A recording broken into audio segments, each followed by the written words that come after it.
집값이 떨어졌는데 보유세는 늘어날 수 있다. 이게 가능할까요? 현재로서는 그렇습니다. 공시가격을 시세 어느 수준으로 정할지를 의미하는 현실화율이 매년 높아지기 때문인데 정부가 문재인 정부에서 만든 현실화율 계획을 원점에서부터 재검토하기로 했습니다. 김경기 기자입니다. 서울 마포구의 한 대단지 아파트. 작년 말 11억 원대까지 내려갔던 전용 59제곱미터 아파트값은 최근 13억 원을 넘어섰습니다. 급매물이 소진되면서 신축 단지를 중심으로 가격이 오른 건데 내년 공시가격 역시 다시 높아질 가능성이 큽니다. 연초에도 한 15% 정도요?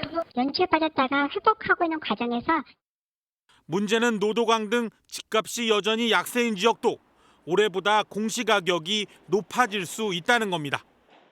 문재인 정부 때였던 지난 2020년 공시가격을 정할 때 시세를 반영하는 비율을 매년 높여 90%까지 끌어올리기로 했기 때문입니다. 윤석열 대통령 공약에 따라 공시가격 현실화율 로드맵 개편 작업을 진행해온 정부는 원점에서 재검토하겠다는 계획을 밝혔습니다. 다만 개편 수준일지 아니면 아예 폐기될지는 더 논의를 거쳐 결정하기로 했습니다.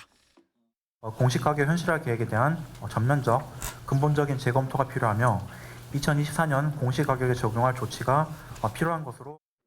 공시가격은 재산세와 종합부동산세, 건강보험료, 기초연금 등 67개 행정제도의 기준이 되는데 현실화율이 낮아지면 실제 내는 보유세 부담은 줄어들게 됩니다. 정부는 당장 내년 1월 1일 기준으로 결정될 24년도 공시가격의 현실화율을 이달 안에 발표할 예정인데 현재로선 전년도 수준을 유지할 가능성이 유력해 보입니다. MBN 뉴스 김경입니다. 안녕하세요. 김주하입니다. 공정하고 신속한 MBN 뉴스 유튜브를 통해서도 만나보실 수 있습니다. 특히 더 많은 뉴스와 라이브를 보고 싶으시다면 오른쪽을 눌러서 구독하시면 됩니다. 어렵지 않죠? 빠르고 정확한 뉴스로 계속 찾아뵙겠습니다. MBN 뉴스를 시청해 주신 여러분 고맙습니다.